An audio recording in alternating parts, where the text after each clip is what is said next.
subliminal. So the greatest way of getting information into the mind, into the brain, into the subconscious to influence perception is through the eyes, because you don't take it in. It's almost entirely subconscious. Look at that figure right at the start of the day, 11 million sensations a second, and the brain takes 40. But the subconscious takes the freaking lot, that's the point. And so symbols, the information in symbols, is a gateway to the subconscious mind, which eventually filters through to the conscious mind and starts to influence actions. And when you focus on a symbol, you are, through entrainment, syncing your energetic field with what the symbol represents. Doesn't matter if you have a misguided idea of what you think it represents. What it actually represents dictates the frequency, and therefore when you sync with it, there will be an energetic connection through the symbol to that which it represents, because the frequencies are the same. So when you're focused on that, that's taking you into a certain low vibrational frequency. I mean, like I said, a symbol of a religion. Energy flows where attention goes. So if you can get people involved in rituals or anything that involves symbols and you put their attention on it, you are connecting them energetically, frequency-wise, to that, what that represents. And, you know, sportsmen will say that when there's a big crowd and they're all on their side, willing them to win, they get energy from them. Why? Because the focus of the crowd on who they want to win makes an energetic connection with the person, and they start to feed more energy from the crowd. But it goes the other way too. When massive crowds focus on the symbols of this archontic force, whether it's personification or literal symbols, they're making the energetic connection, and their energy can be trawled because there is a frequency connection. And when you have these massive, massive rituals with unbelievable numbers of people, they're trawling energy.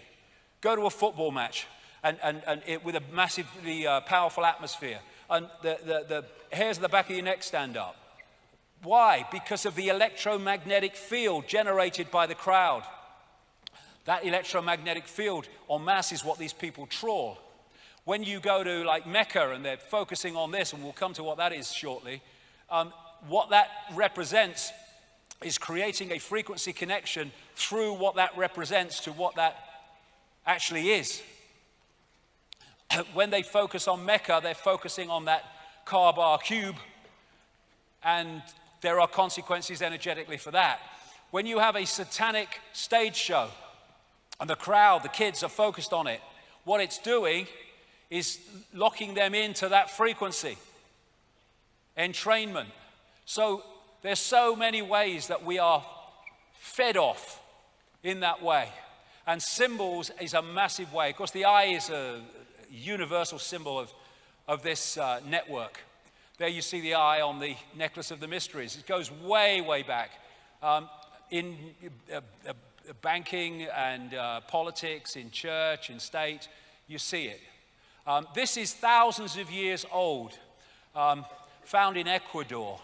And there is the eye and the 13 levels of the pyramid. And under ultraviolet light, that even shines the illuminated eye. And that's what you find on the dollar bill. It's one of the major symbols of this archontic network. And there's 13 levels, exactly as in Ecuador thousands of years ago. There it is in Freemasonry, because you'll find it in Satanism, you'll find it in Freemasonry, you'll find it in banking, you'll find it in politics, because they all ultimately are worshipping the same gods. That's MI5. There it is again, the security agencies. MI6, again, the pyramidal shape. This is a church. I think it's in Poland. And here we go, old twerper's back. There you go, have a twerp. Stage show, there it is, classic. And these are locking people in. There's Madonna. What's the chances of this? Katy Perry, Angelina Jolie, Lady Gaga, CBS, Jay-Z, Unbelievable. What's the chances of Chancellor Merkel doing that every time? That's bloody ludicrous. It's not even a natural thing to do. And then you look, I mean, this is unbelievable, this. Animated bloody cartoons and stuff. This pyramid and all-seeing eyes fricking everywhere. I'm not going to go through them all because, of time, but every one of the shots that you're going to see has got that in it. Look at them. All over the bloody place. And this is feeding something into the subconscious of those who watch, overwhelmingly kids. The programming starts subconsciously from the earliest age. The Olympics in 2012, the one-eyed man, the eye. Here you had the Monsters, Inc. The central character had a single eye, and the monsters were feeding off the energy of children. It was their sustenance. And then you have this is unbelievable again, the number of personalities who get photographed covering one frickin' eye up in some form. I mean, look at it. And there's hundreds more. And most of them won't know. Another great symbol of this archontic network in all its forms is the flame or the lighted torch. And what the Gnostic said was that the archons are made from luminous fire, the jinn were made from smokeless fire, according to the Islamic belief, and the archon phoenix, that all comes from this archontic symbolism, the phoenix rising from the ashes in fire. And according to Freemasonic historians, the phoenix morphed in terms of symbolism into the more acceptable eagle, and that's why you have eagles on so many flags and state logos. So all this is putting information into the subconscious mind to filter through to the conscious mind. So, in plain sight, Saturn. Saturn is, I would say, after my research over the years, is fundamental to understanding how this, quote, bad copy became our fake reality and continues to be so. First of all, Saturn was widely worshipped in the ancient world. Question, why would it be when we can hardly frickin' see it, never mind what the ancients could do? Well, there's a story about why. This, as we see it today, wasn't always like it was, and in geologically very recent times, it wasn't like this. People like Immanuel Velikovsky and others have studied over the years and written books, and they've been followed up by people like the Electric Universe researchers like David Tolbert and Thornhill in books more recently, as they have looked at the evidence that there was a catastrophic upheaval in the solar system in the relatively recent past, not yesterday afternoon, but the relatively recent past, which could well sync with when this bad copy fake reality was locked in. All over the world you have global destruction myths and catastrophe myths manifesting under names like Atlantis and Lemuria and Mu, but they are unbelievable in their common themes of how they describe what happens. And after this movement of planets, which was a massive disruption of the electromagnetic order, as I mentioned earlier, which meant the stability had gone, they ended up where we see them today. Now, this is a fantastic book. I almost can't get it now, and if you can, it costs a fortune. But it represents a magnificent piece of research by this man, David Tolbert, one of the people involved in the Electric Universe information. It's called the Saturn myth. And what he did was study the worship of Saturn all over the world, studied its symbolism, studied what they said about it, studied why they said they worshiped Saturn. And what came out was this, that Saturn, once upon a time, was anywhere but where it is now, and at the time it had no rings. Come to that as we go along. Actually, it was the dominant planet, I would say star, sun, in the Earth sky. And the way they describe it, it went around in an orbit in sync with Mars and Venus as it moved around. And that was the dominant light, the dominant sun, if you like, from Earth in the Golden Age. And I say that Saturn is a dwarf star, which is not a great, amazing thing because there's so many dwarf stars out there, they say now, it's unbelievable. And what they said in the early astronomical traditions is that Saturn was the primeval sun. That's how they described it. And Plato referred to Saturn as Helios, the sun god. Not our sun that we see today, the Saturn sun, referred to as Helios. Now, we take Helios to mean our sun, because it's the sun god. I say that's a mistake. Actually, they were talking about Saturn. And Diodorus of Sicily, an ancient historian, reported that the Chaldeans in the same area, Sumer, Babylon, now Iraq, called Saturn by the name Helios and said that this was because Saturn was, quote, the most conspicuous of the planets, which fits exactly with Talbot's research across and I tell you, it's across the global cultures. The creator of modern Christianity worshipped Sol Invictus, the unconquered sun. Sol, it turns out, was another name that was used for Saturn and not the sun we think we see today. So when you start to let it kind of filter through, that at least most of the ancient sun gods were referring to the Saturn sun, not the sun we see today. That would make Heliopolis, famous city of the sun in ancient Egypt, as the city of Saturn, with the obelisks, the pillars outside the temple in Heliopolis. And that relates so closely to Solomon's temple, the mythical Solomon's temple. Every syllable of Solomon means the sun. Question now is which sun? And again, you've got the two pillars outside, just as with the one in Heliopolis. Then you come to Freemasonry, and its temples have the twin pillars worshipping the sun, the Saturn sun. Come to that as we go along. So when you go in this symbol, absolutely obsessed network, you come to the twin towers, the twin pillars. A coincidence? No chance. And what are the chances of this if that is the Saturn sun, Helios, Heliopolis? This obelisk in St. Peter's Square is an original obelisk put there from Heliopolis, I would say the city of the Saturn sun. And I've been saying for years and years and years and years that the Roman church is worshipping Saturn. The Bennu bird of Heliopolis was symbolized as Atum Ra. Both symbolized Saturn.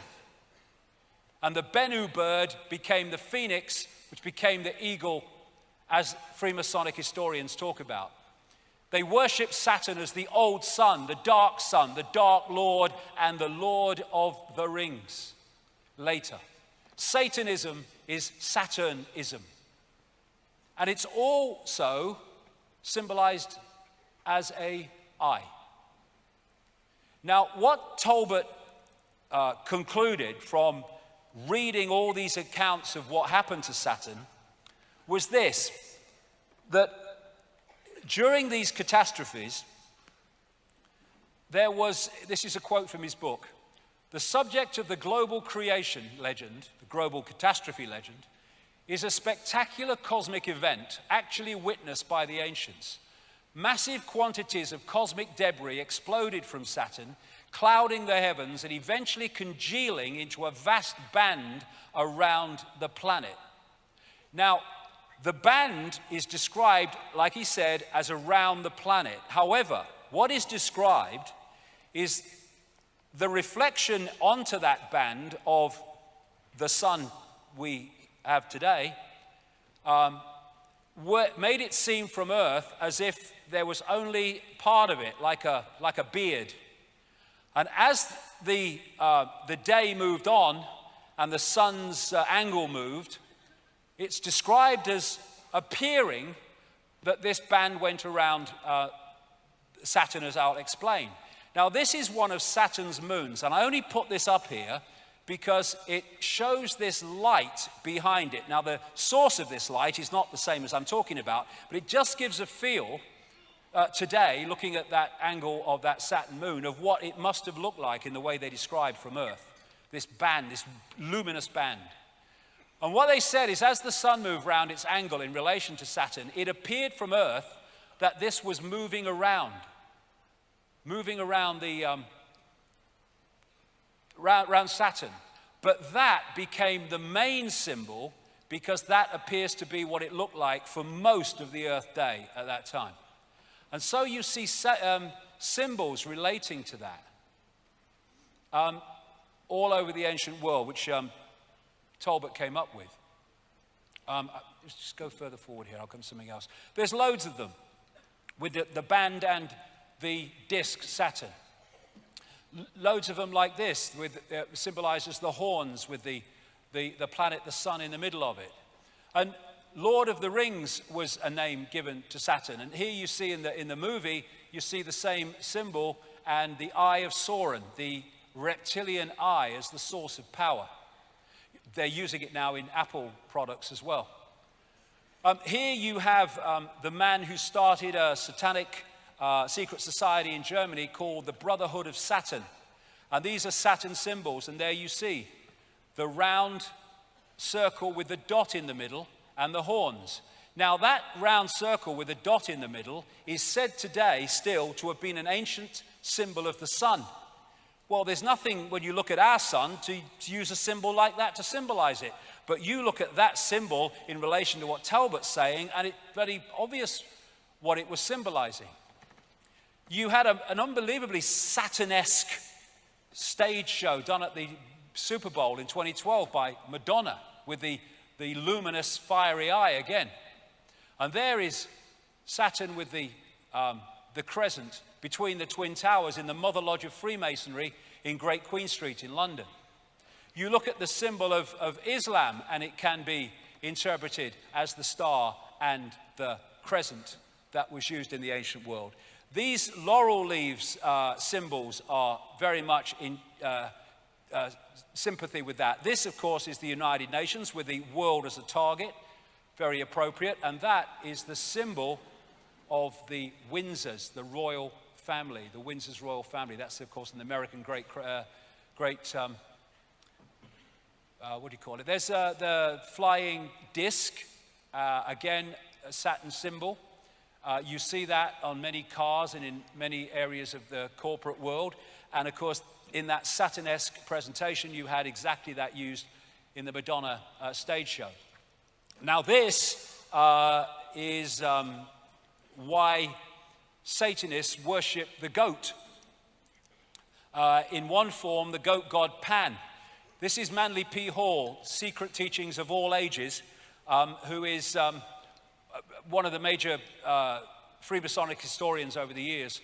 He said Pan was a composite creature, the upper part, with the exception of his horns, being human, and the lower part in the form of a goat. The god himself is a symbol of Saturn because this planet is enthroned in Capricorn, whose emblem is a goat. And that is where that comes from, Baphomet, one of the most famous of satanic worshipping symbols.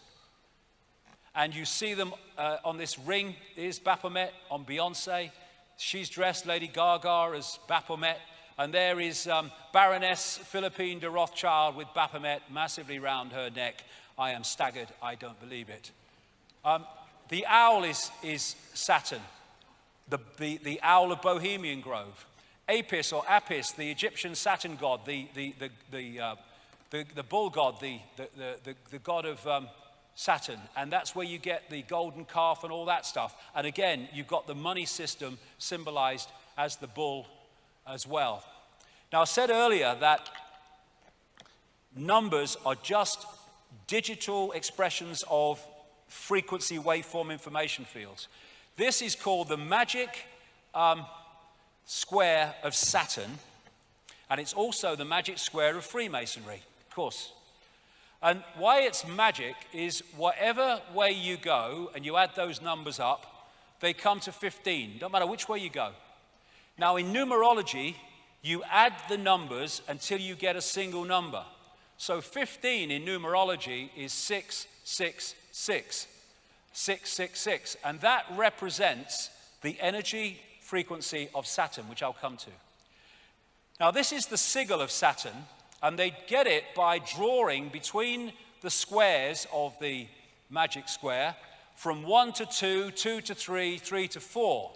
And that's how they get that. Now, if you turn that up on its side, you get that, which is what that is.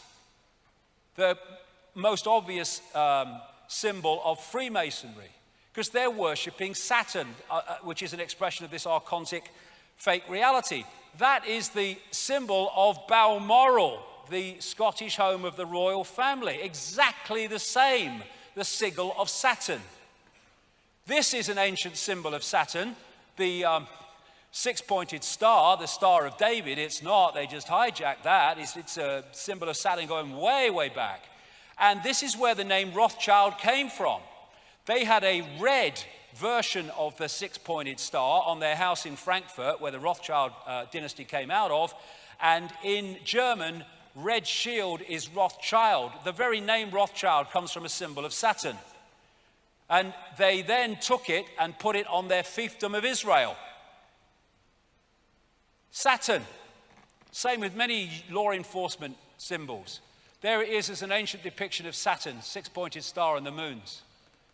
There's the six-pointed star on this necklace of the mysteries. And here it is again. And all of these are from Asia. It is not a unique Jewish symbol. The Rothschilds took it as a symbol of Saturn and put it as a Jewish symbol.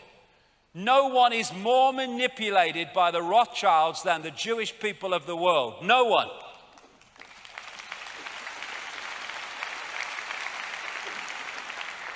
And here you have it in Christianity, the six-pointed star, an ex-pope. And there it is between the pillars in the Mother Lodge of Freemasonry in Great Queen Street in London. It's all Saturn. They're all pissing in the same pot, all of them. Now, another ancient symbol of Saturn is the black cube, which you see all over the place. And this is interesting. We're going to get in now into how this matrix actually works. This is a permanent hexagon storm in the North Pole of Saturn. It's 2 Earths wide, and it's going all the time, and it rotates exactly in sync with Saturn's radio emissions. And in geometry, the hexagon is also the six-pointed star, and is also the cube. They are different expressions of the same energetic state. And so when you look at this is just a crop circle, but that's coincidental. You look at that crop circle, and it's a hexagon, a flat hexagon. Look at it again, but see it three-dimensionally, even though it's exactly the same picture, and it becomes a cube. They are different expressions of the same energetic state. So a hexagon is also a cube, is also a six-pointed star in geometry. And therefore, this cube, the Kaaba at Mecca, is a symbol of Saturn, and that's what they're worshipping, though they don't realize it, though the inner circle will. The black cube that Jewish people put on their third eye as part of their ritual is Saturn. And when they worship at Mecca, they even make them sit in concentric bloody circles. They'll have them going round next. And so when they are doing their circling of that symbol of Saturn, that which is that frequency can feed off it. This is the symbol of Saturn in terms of astrology. And this is the symbol of the Soviet Union, which was created by the Rothschilds. The symbol of Saturn, the hammer and the sickle. Sickle become relevant shortly. In fact, now. This is the ancient Greek god of Saturn called Kronos, the bearded man, holding the scythe. And chronos is father time with the scythe and the beard. Chronos, chronology, time. It's where it comes from. It's going somewhere. Saturn is the god of space and time, so it is said. Crown comes from Kronos, the god of Saturn in ancient Greece. The Grim Reaper is Saturn with the scythe, the death cult, exactly. Then you've got El and the Elohim. El is the Jewish god or the Hebrew god of Saturn. I would say El and the Elohim in the biblical realm is Demiurge and the archons. And you have archangels, Michael, Gabriel. The El goes all over the place. We have elections where the pawns are elected to serve the elite. We have Israel. And that is the symbol of El, the black cube. It's Saturn. The black sun, the dark lord, the demiurge, Saturn, Kronos, Satan. They're all different ways of saying the same thing. Then you have the bearded man. The god is always kind of symbolized with a beard. Where does that come from? Well, it comes from Kronos, the bearded man who is the god of Saturn. You see beards in religions all over the flipping place. And the beard comes from this symbolism of Saturn with the luminous crescent. And so we come to probably the most famous bearded man, the Saturn pattern. Well, hello from Rome. This guy comes from Rome and the worship of Saturn. This is Fritz Springmeier, a very accomplished researcher into all this. Saturn is an important key to understanding the long heritage this conspiracy has back to antiquity. The city of Rome was originally known as Saturnia, or the city of Saturn. The Roman Catholic Church retains much of the Saturn worship, hence Heliopolis obelisk, in its ritual. Saturn also relates to Lucifer in various occult dictionaries. Saturn is associated with evil. And Saturnalia, the 5th century Roman writer Theodosius said that Saturnalia, which was in Rome running up to our Christmas, was to mark the time when Saturn suddenly disappeared, which fits with that catastrophe story that Talbot talks about. So Saturnalia, that is the ruins of the temple of Saturn in Rome today, is actually Christmas. They decorated trees, they gave presents to each other, they used holly, same thing. And Santa is an anagram of Satan, Saturnalia, it's Kronos, the Saturn god. Now the bearded man is often used for Saturn. This is William Blake, who was a very deep thinker and knew a lot of inside information. And he painted this picture in 1794 called Ancient of Days. Ancient of Days is one of the phrases used in the Bible to describe God. And he depicts him as the architect. This is on the GE building in Rockefeller Plaza in New York. Again, the Ancient of Days, which I say is the demiurge Saturn, the architect. Freemasons call their God the great architect of the universe. The demiurge was called by the Gnostics the great architect of the universe. And in the Matrix, we had the architect creating the fake reality, the bearded man. And when you look at Saturn, the control system, it fits all the boxes of the society we live in. The religions, secret societies, and Satanism are worshipping Saturn. Astrologically, in other words, energetically, banking is astrologically ruled by Saturn. Politics and the institutions of state of all levels astrologically ruled by Saturn. Corporations astrologically ruled by Saturn. Law in the court system astrologically ruled by Saturn. Science astrologically ruled by Saturn. And it's amazing that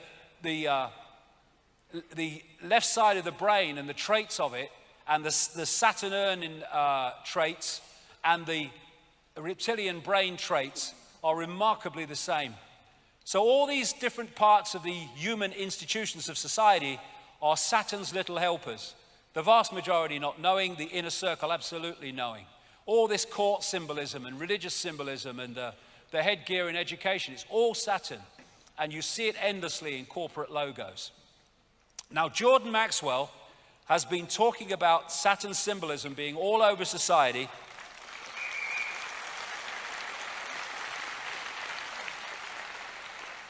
for decades and decades and decades and decades. My question is, why?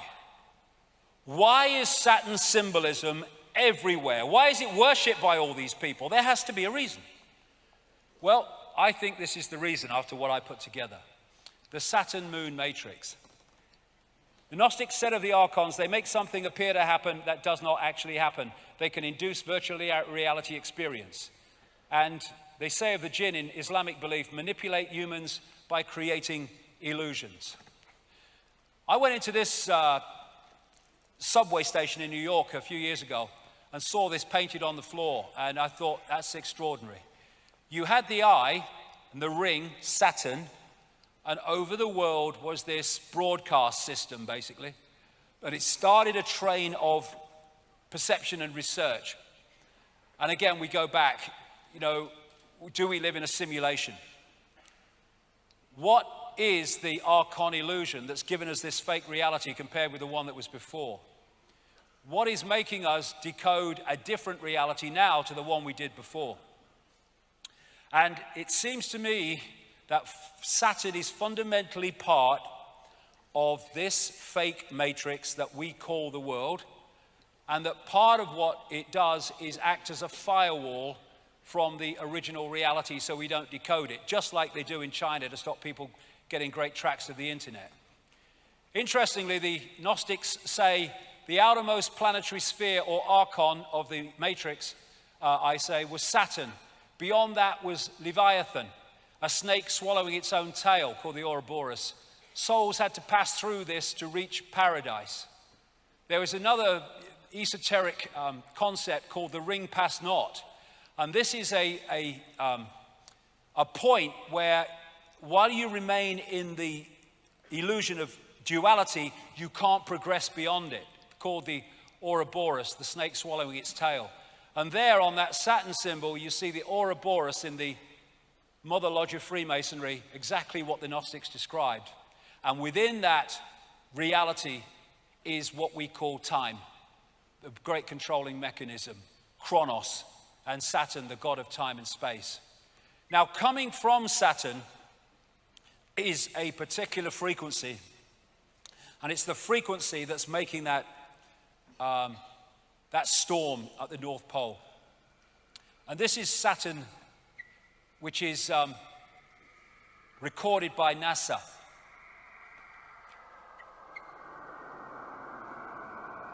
Nice, man. And what the Saturn rings are they're made of sound. I had this sent to me by a sound engineer. This is a ring of Saturn from a particular angle.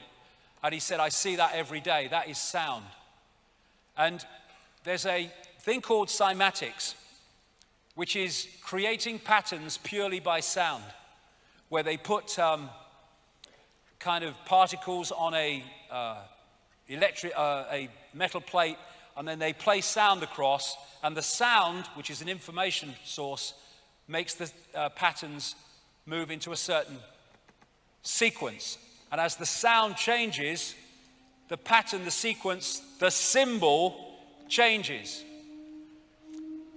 And it seems the higher the frequency, the more complex the patterns. So sound is a vehicle for delivering information that creates form.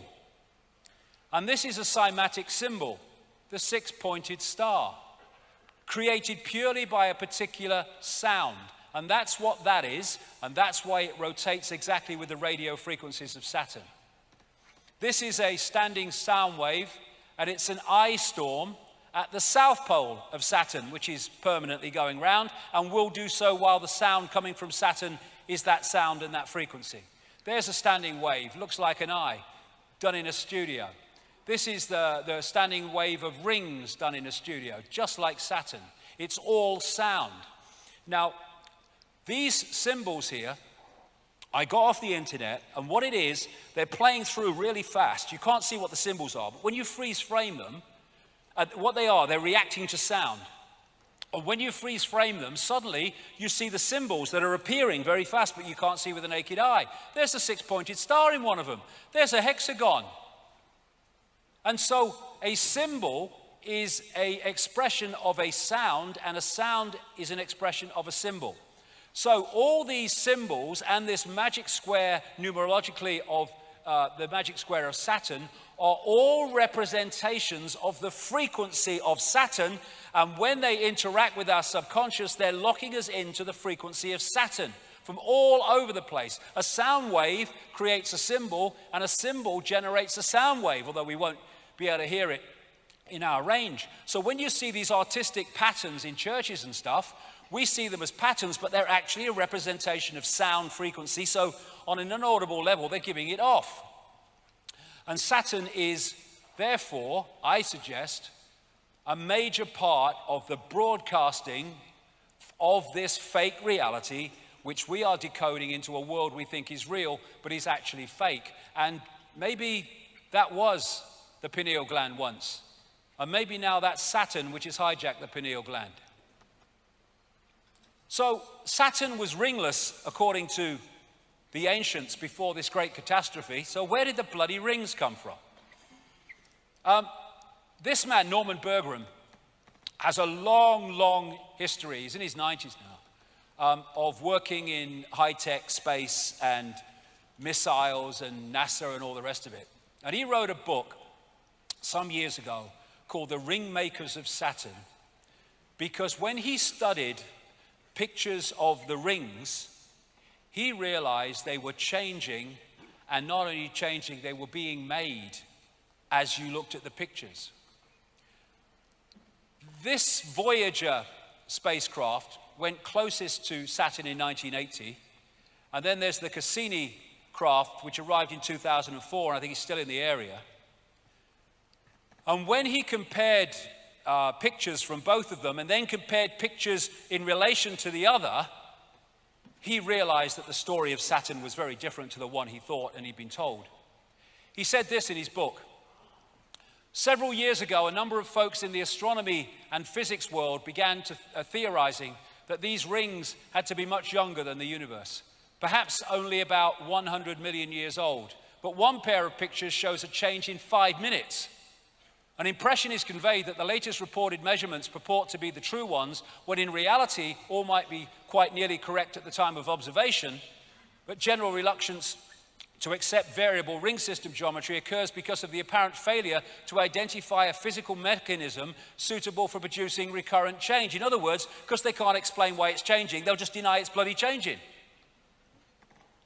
And on the pictures, and NASA has these pictures, he saw these, what he calls electromagnetic vehicles. And these are thousands of miles long, some of them. And if anyone thinks that's fantastic, that's the Earth in relation to Saturn.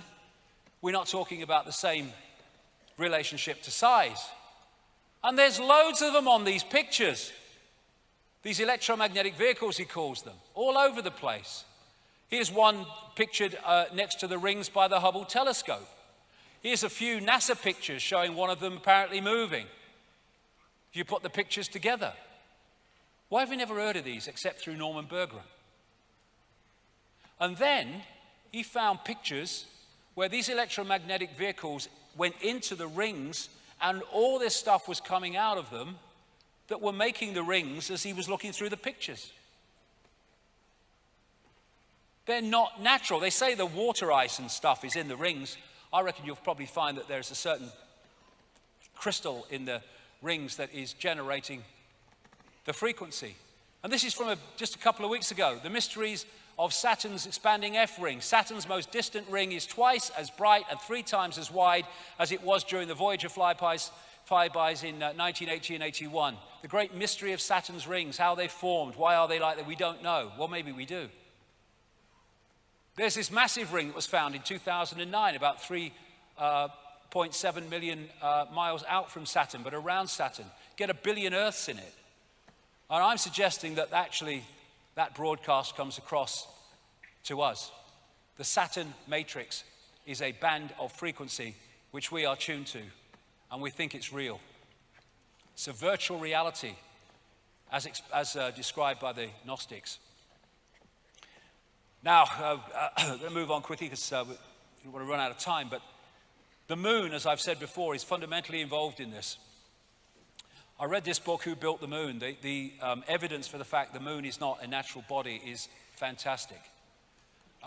And interestingly, what the book found was the relationship in terms of mathematics and all the rest of it of the Earth, the moon, and the sun is completely different to anything else in the solar system. And what the Gnostics said was the archons created the rest of the solar system but did not create this. The maths involved in the Earth, Moon, Sun system is nothing less than staggering.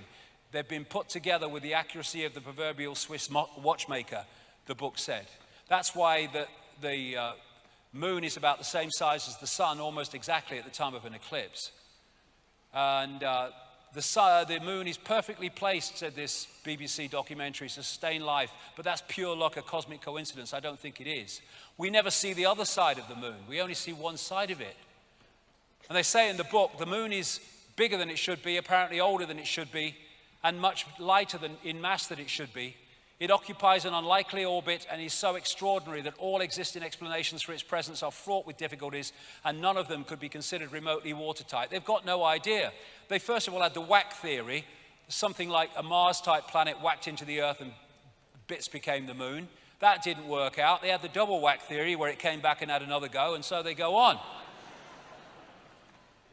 And these scientists saying here, the best explanation for the moon is observational error. The moon doesn't exist because it shouldn't if it's natural.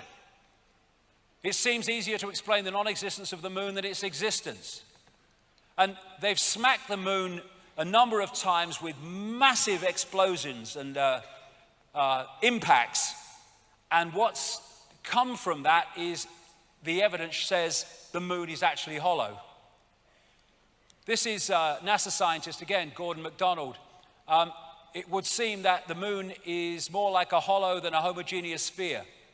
This man from MIT said the lunar orbiter experiments had vastly improved knowledge of the moon's gravitational field and indicated a frightening possibility that the moon might be hollow. The moon is inside out, said this scientist. And as Carl Sagan said, a natural satellite cannot be a hollow object. These scientists from the Soviet Academy of Sciences, I talked about this at length in my books, wrote a major article in 1970 suggesting very strongly, with considerable evidence, that the moon was actually a construct. And people like Ken Johnson, who've worked for NASA on photographs from the moon, he's come out and said actually there are non-natural phenomena all over the moon, including bases, things you can't explain that are not natural. And there are towers which have been smudged out, some of them not very badly. What the heck is that on the moon? Here's a close-up of it. I mean, what's that? That's not natural. So where did it come from? Who put it there? This is called blue gem, or the blue circle, which it kind of shines electric blue. It was seen as a light from the 1700s by astronomers. Now we can see what it is, 29 miles in diameter. What the bloody hell is it? No one can say. And in so many ways, the moon appears to be something akin to the Death Star moon in the Star Wars films. And indeed, two moons of Saturn look remarkably like the Death Star moon. And it, as I put it together over the years, is like an amplifier of the Saturn broadcasts, which are then fired at the Earth with far greater power and thus influence on our reality. And if you put that there, it kind of gives an indication of what I'm saying. Now, talked about that Charney project, what came out from it. Long after I've been talking like this about the moon and its influence on our reality, this article came out, and in part of what was said in it, he talked about the moon. They said this entity that they connected through a computer system with said, the moon is not a natural heavenly body. Life was better for humans before the moon came. Moon forces control time and manipulate the mood of humans. The moon is there to control the Earth's mood, emotion, and a big calm would come over the Earth without the moon.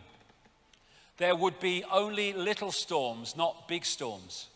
The old race, archons, captured the moon from space and located it next to the Earth. That is said to have happened by many, many ancient cultures. People and animals without the moon would become calm and peaceful, and anxiety and fear would dramatically decline. The oceans would be much calmer, heavy thunderstorms and lightning would be rare, and the climate would be balanced with no extreme heat or cold. Telepathic interdimensional communication would become widespread, and people would be able to see new colors, higher frequencies in an enhanced color spectrum. And that fits with the fact that this frequency, this matrix, is suppressing human expansion of awareness, keeping us in the box. There would be major changes. This really left field, this one. There would be major changes to the human respiratory system as blood and breathing chemistry changed.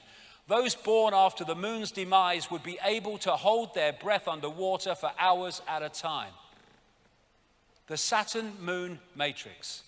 That's the reality we think is the world, the one that is locking us in to this round and round and round free society. Go to work, work, buy, consume, die. Work, buy, consume, die. That's the matrix that's playing us.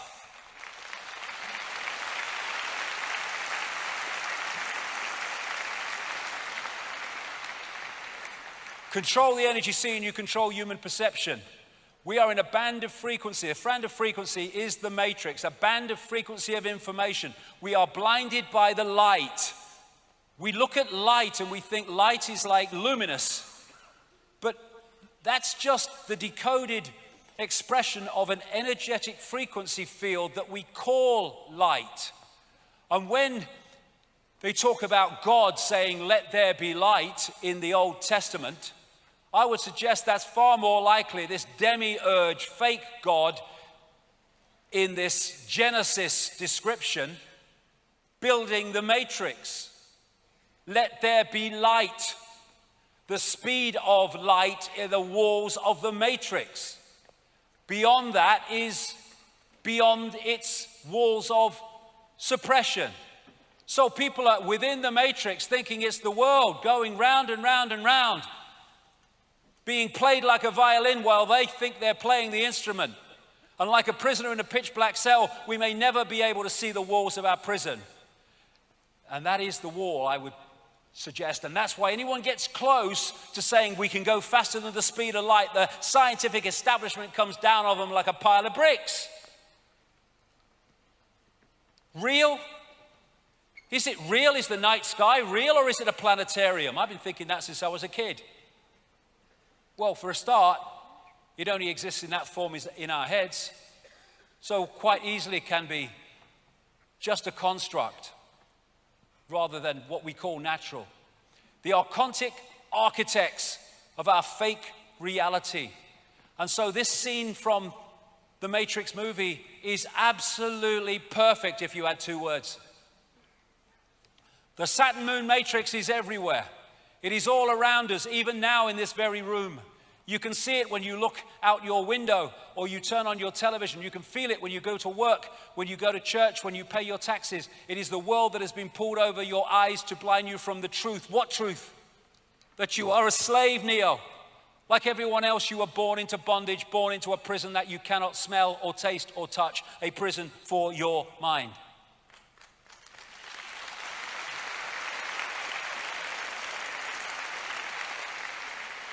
Human world, no, it's the Archon world, and they're trying to make it more and more the Archon world, which is why the world is changing in its image.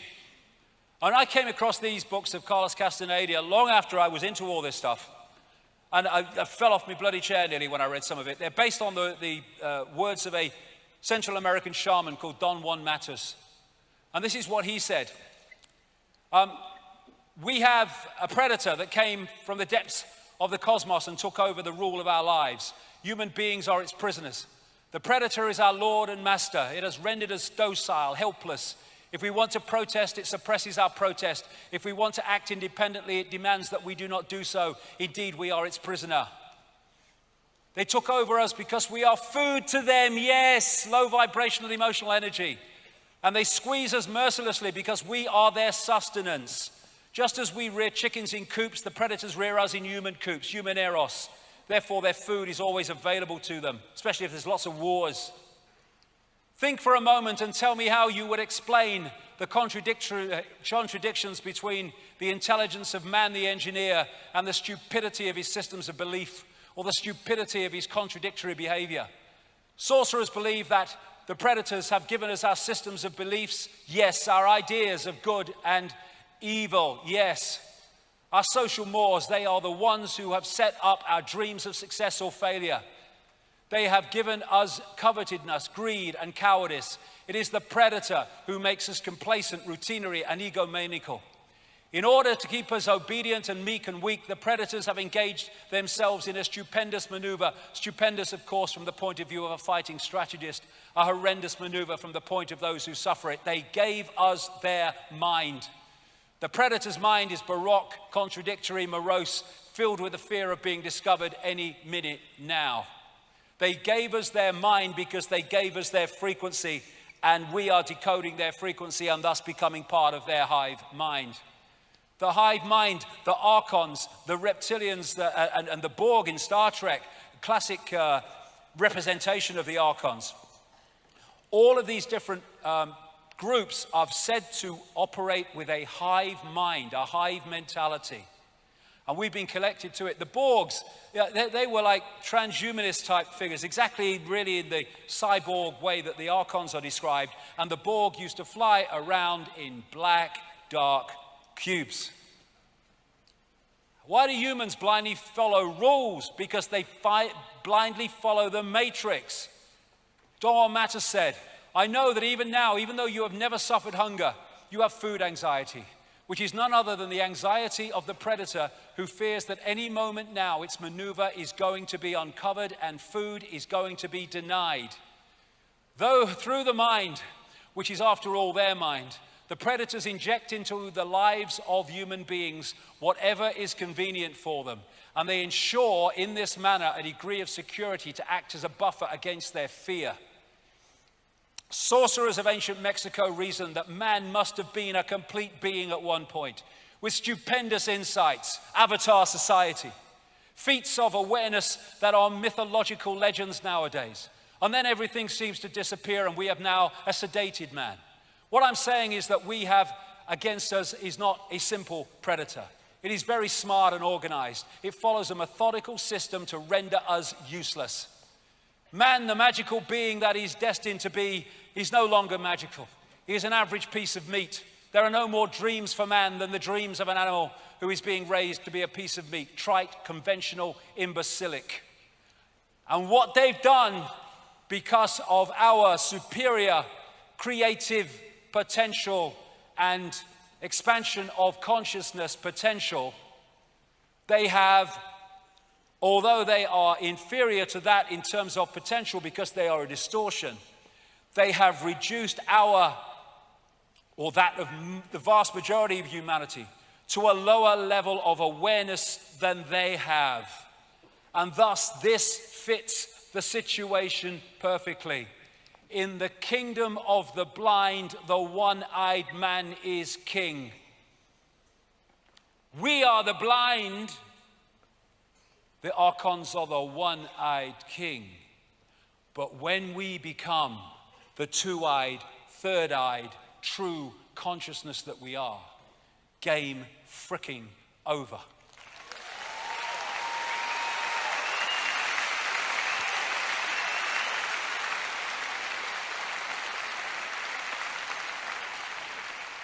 Psychopaths have hijacked the world, and it's time to take it back.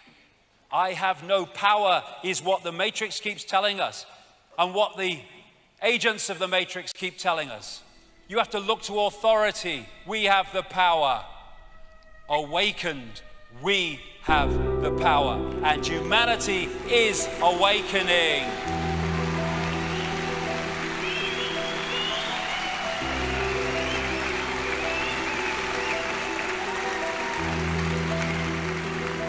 And like I said right at the start, understanding the problem is to understand